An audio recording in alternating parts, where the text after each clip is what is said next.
보증보험도 안 돼 있고 전세권 설정도 안 돼 있고 불법 건축물이라 실평수도 낮게 기록이 되어 있고 먼저 전입신고한 사람까지 있어. 이거 받겠습니까 돈? 진짜 환장할 것 같아. 어떻게 해야 돼 이거. 자, 오늘 다뤄볼 이야기들은 전세 사기와 관련된 이야기들입니다. 이게 엄청난 그 사회 문제지 않았습니까? 채팅창에 진짜 전세 사기 4글자부터 열받는다. 진짜 너무 열받아 유. 그니까요. 전세 사기가 왜 일어나는가 하면 전세 사기라는 것이 법적으로 좀 많이 허술을 하더구만요. 그러니까 전세가 어떤 식으로 이루어지냐면 전셋집 주인이 돈이 필요해서 집을 빌려주고 돈을 받은 그런 처리가 되더라고요. 그래가지고 그거를 못 갚는 것이 사기인지 아닌지 이게 애매하다고 하더라고. 그러니까 집주인이 변제 능력이 없어서 못 갚는 건지 아니면 애초에 사기를 칠 목적으로 그런 건지 이거를 구분하는 것이 법적으로 쉽지가 않고, 그렇기 때문에 그런 애매함이 있기 때문에 전세 사기가 막 일어난다 하더라고요. 아무튼 전세 사기와 관련된 이야기들 한번 읽어보도록 하겠습니다. 자, 이번에 읽어볼 이야기는 전세 사기, 전액 회수받은 피해자입니다. 전세 사기 고소 후 전액 회수했다. 4년 전 인천에서 전세 사기 당했다. 약 4년간의 전쟁을 끝으로 좀 전에 임대인으로부터 전액 회수받았다. 너네는 꼭 전세 사기 당하지 말자. 뭐 임대인이 맘먹고 사기치면 당할 수밖에 없긴 하겠지만 나의 힘들었던 4년 동안의 생활을 풀어볼게. 전 여친이랑 동거하기 위해서 공인중개사를 통해서 집을 알아봤음. 2가지의 매물을 봤는데 A, B의 매물 중 나는 B가 마음에 들었고 여친은 A가 마음에 든다며 A로 계약하자고 했음. 썩 마음에 내키지 않았지만 A로 계약을 함. 급한 나머지 전세 사기 가능성은 1도 생각하지 않은 채 계약을 진행함.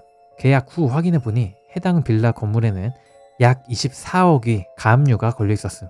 그 이후로 임대인은 연락이 닿지 않고 이미 12명의 전세 사기 피해자들이 있던 상황.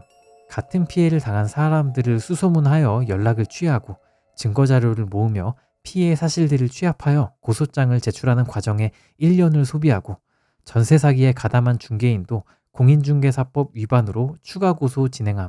연락을 두절하고 해외로 도피했던 임대인도 인터폴 수배 후 필리핀에서 구속됨. 1심에서는 징역 15년을 받았으나 엄벌을 해달라는 피해자들의 호소에도 불구하고 대법원까지 가서 8년 감형받아 징역 7년 선고받음. 이후에 추가로 전세 사기 피해에 대한 배상 명령 신청까지 인용되었음. 범행에 가담한 공범들은 8개월, 집행유예 1, 2년 받고 풀려남. 이 얘기인 즉슨 감옥 안 갔다는 얘기죠. 이 집단의 피해액은 총 150억, 400억의 규모로 파악되었음. 범죄 집단에 추징된 추징금 120억 원.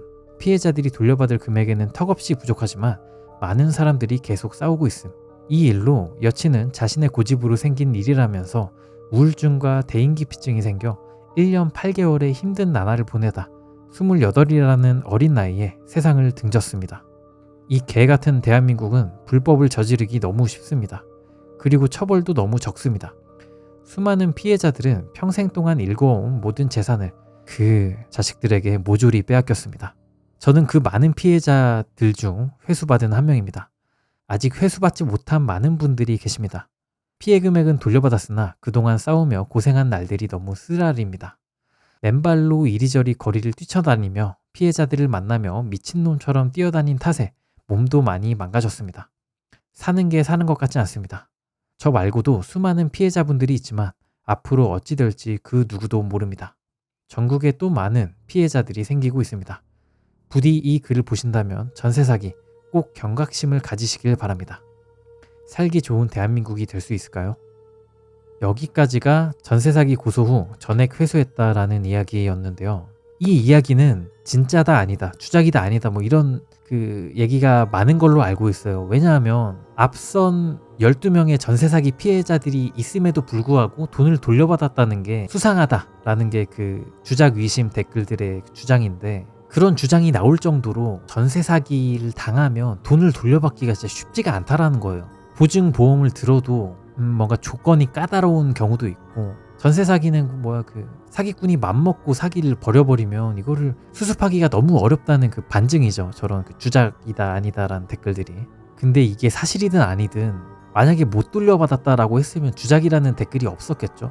그러니까 그럴 정도로 돈을 받기가 힘들다는 거예요. 너무 안타깝습니다. 그리고 전세 사기 때문에 목숨을 끊으신 분들이 되게 많거든요. 저런 사기는 법인이 따로 법무법인을 끼고 법률성 검토를 하고 계약을 해도 당하더라고요. 그니까 맘먹고 사기치면 이거는 당할 수밖에 없어. 전세 사기 너무 위험합니다. 아무튼 전세 사기 전액 회수받은 피해자 이야기였고요. 다음 전세 사기 썰은 인천 미추홀구 전세 사기 당한 썰입니다. 현재 진행 중이라고 이제 작년에 올라온 글인데 돌려받으셨을까요? 궁금하네요. 자, 읽어보겠습니다. 20년도 1월 집 계약 3개월 만에 집주인 바뀌었다고 기존 주인한테 연락 온 새 집주인 연락처와 함께 최초 계약 때 허그 100% 가입함. 여기서 허그란 전세 보증 보험을 얘기하는데요. 전세 보증 보험은 전세 계약 종료 시 임대인이 임차인에게 보증금을 돌려주지 못할 경우를 대비하여 보증기관이 임차인에게 보증금을 대신 지급하는 보험 상품입니다. 허그 100%라는 말은 못 돌려받아도 이제 보험으로 인해서 보증금을 전부 돌려받을 수 있다, 뭐 이런 얘기죠. 2010년도 10월경 전세 연장하고 싶어서 바뀐 집주인한테 연락함. 답장 없음. 이때 당시 인천 전세 사기 뜨기 전 그냥 입 다물고 있으면 연장되나? 열심히 직장생활 플러스 신경 잘 못 쓴. 12월쯤 불안해서 계속 집주인 전화했으나 번호 바뀌었다 함. 허그 찾아갔으나 전세금 돌려받고 싶으면 집주인한테 계약 해지 의사 밝히라 함. 집주인 번호 바뀌어서 해지 의사 못 전하고 있고 10월쯤 연장 의사 밝힌 문자 내용만 있다 하니 그럼 어쩔 수 없다 함. 이 상태로 허그 보험은 끝남. 제가 이거 보고 뭔가 해서 찾아봤는데 이게 무슨 얘기냐, 만약에 전세 사기를 당했을 때 나중에 본인의 보증금을 돌려받기 위해서는 계약이 만료되기 전에 해지 의사를 밝혔다는 증거가 있어야 되거든요. 그래야지 좀 이 피해자에게 유리하게 좀 상황이 만들어지는데 이분은 계약을 해지하겠다는 의사를 밝히지 않았기 때문에 자동으로 갱신이 된 거예요. 아무 말 없으면 임차인이 여기서 계속 살겠다라는 묵시적인 동의가 돼가지고 나중에 이거를 빼고 싶어도 쉽사리 뺄 수 없는 그런 상태가 되는 겁니다. 심지어 연장한다고까지 한 거예요. 그 상태에서 허그보험이 끝나버린 거임. 그러면 돈을 받기가 너무 어려운 거임. 이거 제가 알아보고 나서 진짜 소름이 돋았습니다. 아무튼 계속 읽어볼게요. 대출 받은 은행 찾아가서 말함. 집 대출 연장하고 싶으면 집주인이랑 계약서 다시 써오라 함. 이미 새 집주인 주소로 내용 증명 보냈으나 반송된 상태. 당연히 집주인 못 만나고 연락도 안 돼서 계약서 못 냄. 은행에서 22년 2월까지 전세금 1억 당장 갚으라 함. 당연히 못 갚아서 통장 압류. 슬슬 인천 미추홀구 전세 사기 살자 하신 분들 나오면서 뉴스 나오길래 나도 미추홀구 경찰서 감. 내가 계약한 집주인 플러스 바뀐 집주인 이퀄 아무 사건에 연루된 거 없다. 더 이상 조사 안 한다. 끝. 사기죄 절대 안 된다 함. 그러니까 이 집주인이랑 본인이 계약한 집주인이랑 바뀐 집주인이 아무런 사건에 연루가 되어 있지 않기 때문에 경찰이 조사하지 않겠다 한 거죠. 이게 뭔. 22년 여름쯤 전세 피해 지원센터 생겼길래 감. 이미 전세금 못 갚아서 신용불량자 된 상태라 정부에서 피해자 지원 대출? 이런 거 아무것도 못 받는다 함. 행정복지센터 찾아가서 사기꾼 집주인놈한테 내용 증명 3번 반송됐으니 초본 떼달라 한 다음 그 사람 현주소 찾아감. 근데 여주에 있는 폐가에 거짓으로 전입신고해 놓은 상태임. 여주시청 사기꾼놈 거주지 행정복지센터에 이렇게 확인도 안 하고 아무 폐가에 전입신고했는데 상관없냐고 물어봤는데 상관없다 함. 크크 리얼루. 다 뭐 같아가지고 나도 더 이상 아무것도 안 하는 중. 글은 여기까지인데 추가로 뭔가 진행된 사항이라든가 이런 거에 대해서 댓글을 남기지는 않으셨습니다. 그러니까 어떻게 됐을지 모르는 거야. 막줄 진짜 무섭죠. 막줄이 진짜 무서워. 나도 더 이상 아무것도 안 하는 중. 할 수 있는 게 없으니까. 그리고 본인은 직장 다니고 바쁜데 이런 송사? 이런 사기에 휘말리면 얼마나 답답할지 진짜 감도 안 잡힙니다. 이게 진짜 너무 답답해서 마지막에 이렇게 유쾌하게 끝내버렸잖아요. 미친 것처럼 그냥. 며칠 전에 이거 다 읽고 오늘 또 읽는 건데 내가 다 떨리네. 아무튼 여기까지가 인천 미추홀구 전세 사기 당한 썰이었습니다. 어떡하냐. 자, 다음 전세 사기 썰입니다. 이번 이야기는 전세 사기 당해서 개고생 당한 썰 푼다입니다. 이게 좀 기억이 안 나는데 개고생 당한 썰이라고 하는 거 보면 해결이 됐을란가? 개고생 당한 썰이니까 옛날에 개고생이었다 라는 거니까 해결이 됐을까요? 보증보험을 가입했을란가? 한번 보겠습니다. 신혼부부임. 대출 받아서 신축 빌라 전세로 들어가서 잘 살고 있었음. 근데 입주하고 얼마 지나지 않아서 집주인이 바뀌었음. 좀 찜찜하긴 했음. 계약 6개월 남았을 땐가 은행에서 전화옴. 집 가압류됐다고 집주인한테 확인해보란다. 깜짝 놀라서 집주인 전화하니까 잠수탐. 등기부 등본 떼보니 압류됨. 뭐 됐다 싶어가지고 집 나간다는 의사표시 계속 보내고 내용 증명 보내고 의사표시 공시 송달에 뭐 할 수 있는 거 다 보내면서 연병 다 떨었다. 드디어 집주인한테 문자 옴. 내가 종부세를 못 내서 신용불량자니 줄 돈이 없다. 그 집을 사라. 종부세 체납이 62억. 최소 몇백 채는 갖고 있단 얘기임. 알고 보니 유명한 사기꾼. 아마 TV에도 나온 걸로 알고 있음. 옆집 등기부 등본을 떼보니 옆집도 압류당했음. 윗집도 마찬가지. 옆집도 마찬가지. 근데 집주인이 다 다름. 뭐지? 했는데 원 집주인이 다 같음. 그니까 다른 호수 사람들도 다 집주인이 중간에 바뀐 거임. 원 집주인이 저렇게 사기꾼들만 모아가지고 건물 자체를 작업친 것 같음. 아마 부동산이랑 공인중개사까지 같은 편 아니었을까? 뭐 암튼 집을 안 사고 버티자니 경매로 넘어가면 헐값에 넘어가는 데다가 배당은 국세가 무조건 1순위라서 국세 까이고 배당을 받음. 근데 저 집주인이 국세가 62억 밀렸다고 했잖아.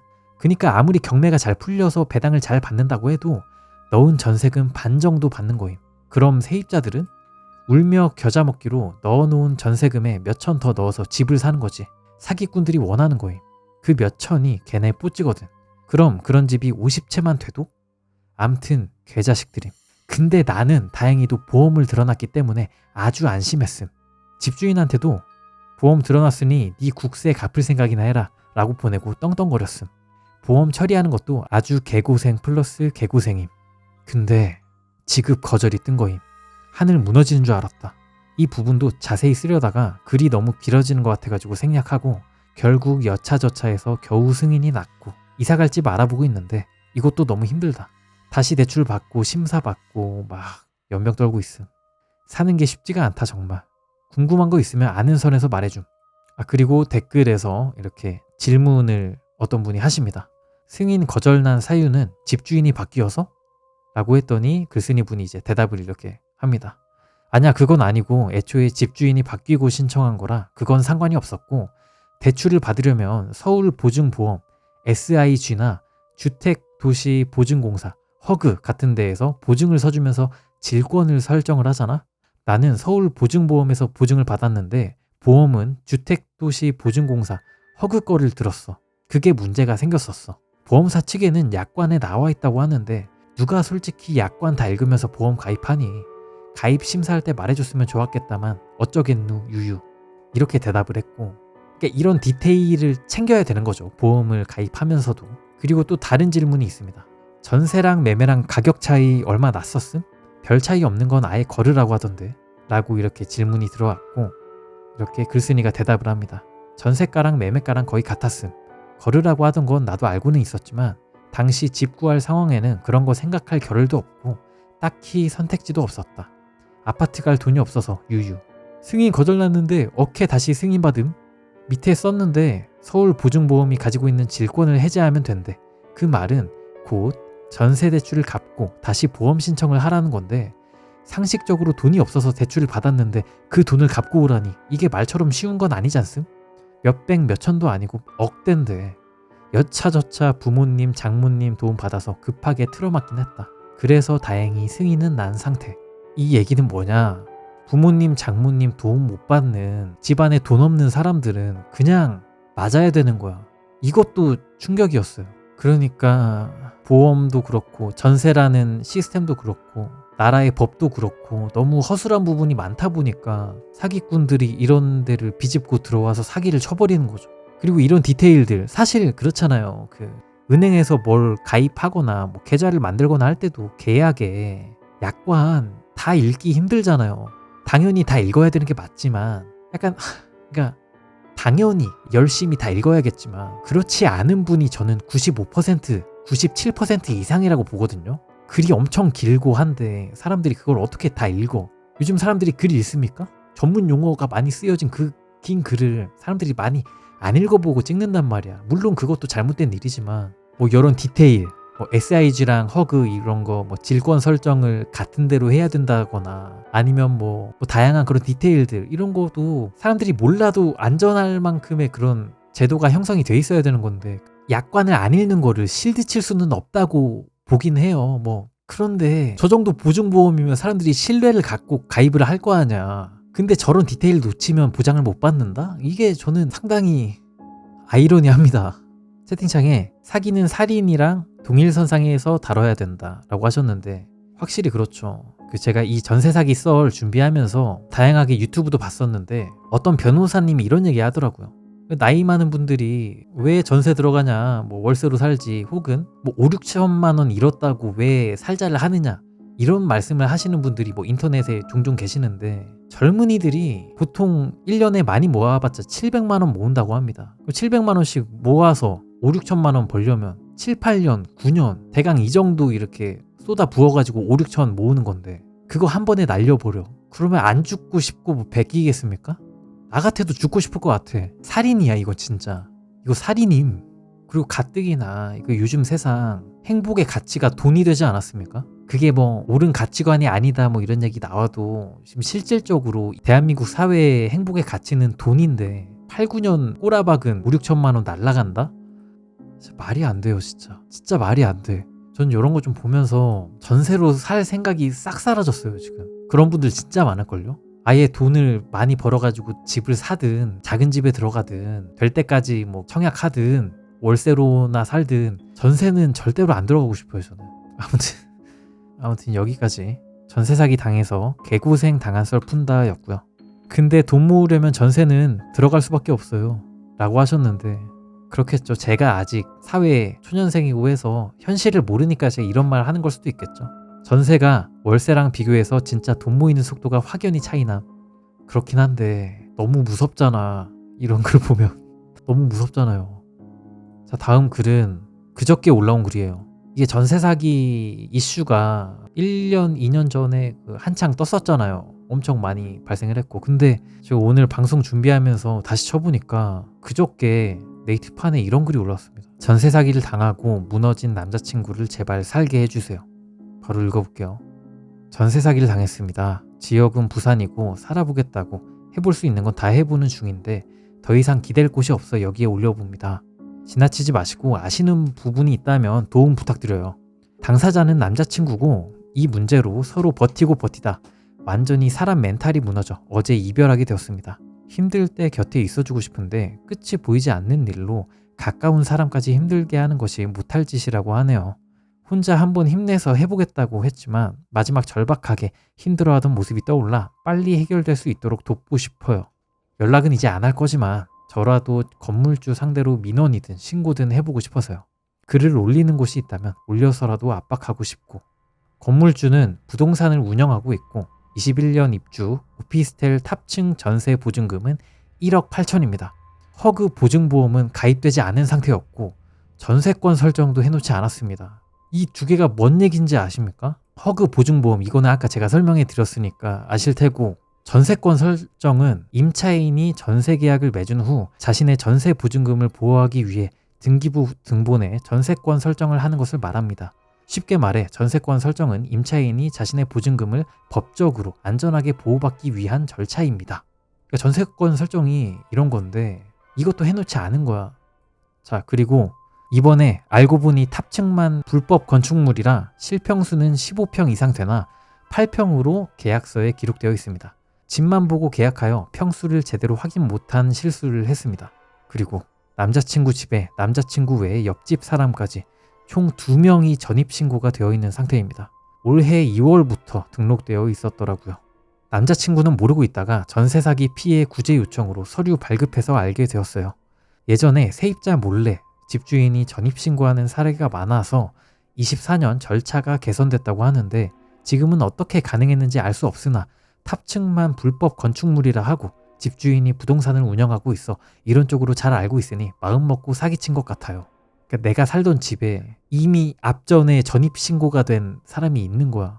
그러니까 허그 보증보험도 안 돼 있고 전세권 설정도 안 돼 있고 불법 건축물이라 실평수도 낮게 지금 서면상에 이렇게 기록이 되어 있고, 그리고 남자친구보다 먼저 전입신고한 사람까지 있어.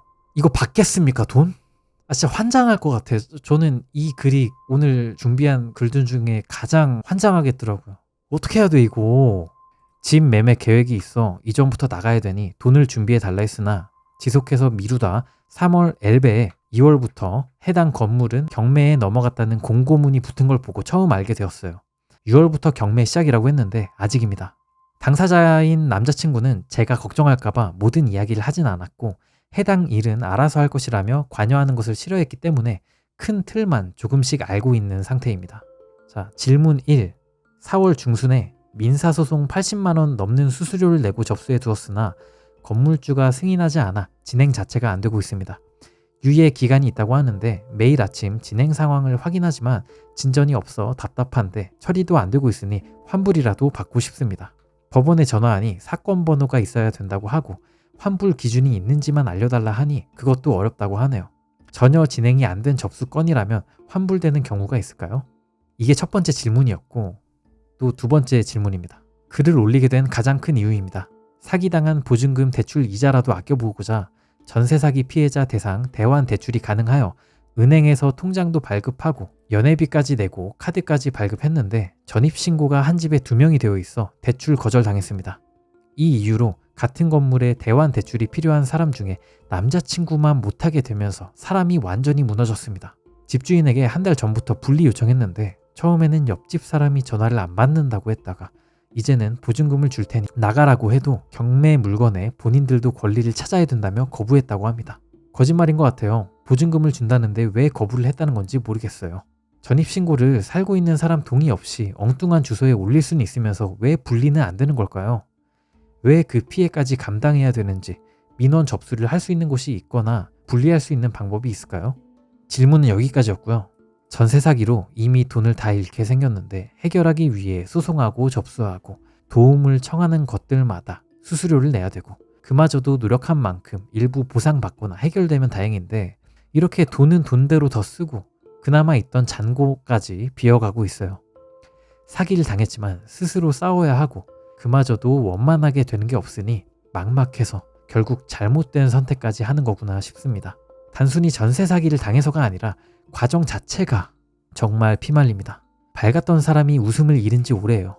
집주인은 버젓이 직원까지 두고 부동산을 운영하고 있는데 왜 자식 같은 사람들에게 이런 고통을 주는지, 집주인에게 지속 전화하고 압박하고 싶어도 협박죄가 된다고 하고 괜히 더 힘들게 했다가 집주인이 살자라도 하면 피해는 더 커진다고 하는데 안일하게 생각하고 대비를 못한 부분으로 본인도 자책하며 2배로 괴로워하고 있습니다. 그렇다고 해도 사기를 당하는 게 당연한 것이 아닌데 전 재산을 잃을 수 있는 지금 상황에서는 아무것도 할 수 없는 게 우리나라 전세 사기 피해자들의 현실일까요? 사기꾼들이 살기 좋은 나라라더니 실감하는 요즘입니다. 혹시나 일이 잘 풀리면 잘 이겨냈다고 연락해서 전하고 싶다는 게 마지막 남자친구의 연락이었는데 해결될 수 있을까요? 여기까지였는데요. 댓글에는 뭐 안타깝다, 전세 사기를 친 사람을 욕하는 댓글도 있고 댓글이 엄청 많은데 근데 너무 이런 댓글은 너무 심한데? 심하다기보다는 그러니까 뭐 이게 뭐 아예 틀렸다 뭐 이런 얘기는 아닌데 너무 말 심하게 하는 거 아닌가? 제3자인 쓰니가 끼어들 일 아니고 끼어들 수도 없고요. 당신 남자친구나 혼자 두지 마세요. 말 뭐 이렇게 하냐. 제가 전에 봤던 댓글이 있었는데 그 댓글엔 뭐라 써져 있었냐면 80만 원 넘는 수수료를 내고 한 민사소송 이거 진행 안 된 접수건이면 환불이 가능할 수도 있다. 뭐 이런 댓글도 있었고 이 전입신고가 그러니까 이전에 전입신고된 사람이 한 그 전입신고가 허위라는 것을 이제 밝혀내면 해당 그 전입신고를 그 무효화할 수 있는 방법이 있을 수도 있다. 이런 좀 두루뭉술한 해결책이 댓글에 있었었거든요. 사실 이런 거는 해보기 전에는 모르는 거죠. 왜냐면 다 사람이 하는 일이고 케이스마다 다 다른 일이니까 확답할 수가 없죠. 이런 거는 이 남자친구분이 뛰어다니면서 어떻게든 해결해야 될 문제긴 해. 왜냐면 이 글 보고 알 수 있는 사람은 없으니까. 직권 말소 관련 내용이 있었다. 봤는데 신분증 임대차 계약서 가지고 주민센터 가셔서 직권 말소 신청하시면 됩니다. 세대가 빌라같이 호수가 붙어있는 경우는 현장 실사 후 직권 말소시키거나 그 사람 연락해서 전입 빼게 되고요. 직권 말소 시 약 한 달 이상가량 걸릴 수 있습니다. 라고 하네요. 채팅창에 변호사 제일 싼 게 VAT 포함 330입니다. 마냥 변호사 알아봐라? 솔직히 무책임한 소리예요. 그러네요.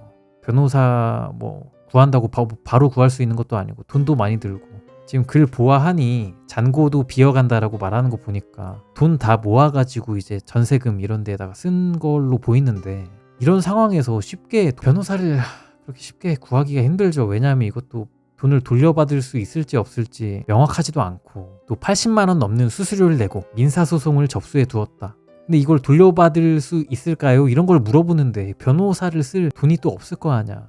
근데 댓글에 너무한 댓글들이 많긴 하다. 그냥 이 글 엿다 쓸 시간에 법률사무소 연락하세요. 남자친구가 해야 될 일을 왜 네가 하고 있어. 그리고 헤어졌다며. 이 남자친구분이 메인 문제에 대해서 뭐 열심히 해결을 하려고 노력 중일 거고 이 여자친구분은 조금이나마 도움이 되기 위해서 민사소송 비용 그거 환불이 가능한지 이런 거 그냥 알아봐주고 있는 상황인 건데 이거 가지고 뭐라 하는 게 좀 너무한디? 채팅창에 법률구조공단 126에 무료 자문 받으세요 라고 합니다. 오, 그런 게 있군요. 좋은 정보 감사합니다. 아 진짜 그 변호사 그 돈이 없어가지고 인터넷에라도 도움을 받으려는 건데 사람들 참 말 쉽게 해요 라고 채팅창에 써주셨는데 그니까 변호사 그냥 부를 수 있었으면 엿다 글 썼겠냐고. 아 근데 이 남자친구분도 진짜 너무 이거 안타깝다. 보증보험 건축물이 뭐 합법인지 또 뭐 전세권 설정 하나도 안 하신 게 이게 너무 안타깝다 진짜. 그런 게 있다고 해요. 그러니까 작은 돈 쓰는 거는 많이 신경을 쓰지만 큰 돈을 쓸 때 오히려 사람들이 신경을 덜 쓰는 경우가 있다 하더라고. 그런 거 있잖아요. 우리 부모님 세대가 큰 돈, 그러니까 작은 돈 많이 아끼시면서 큰 돈은 턱턱 쓰실 경우가 있잖아요. 그런 것처럼 큰 돈 쓸 때 안 알아보고 하는 경우가 있어. 진짜 그러면 안 되는데 너무 안타깝다. 번호 132 아까 잘못 알려주신 거예요? 법률구조공단 132에 무료 자문 받으세요. 132네. 아무튼 여기까지가 전세 사기를 당하고 무너진 남자친구를 제발 살게 해주세요라는 이야기였습니다. 보증보험 꼭 가입해야 돼 진짜. 조건이 까다롭다고 하지만 무조건 해야 돼. 무조건 해야 돼 진짜. 안타깝습니다. 그래서 제가 또 알려드릴 게 있는데 이런 게 있습니다. 국토교통부 전세보증금 반환 보증료 지원 이런 게 있는데 이게 뭐냐, 아까 그 허그라든가 SIG 이런 보증보험 있잖아요. 그게 어떤 식이냐면 전세보증금 한 3억 정도 되면 그거 보험료가 연간 한 40만 원 정도 나오거든요. 근데 나라에서 이 전세보증 보험료를 지원해줘요. 보증금 액수에 따라서 보증보험료를 약간 지원해준다.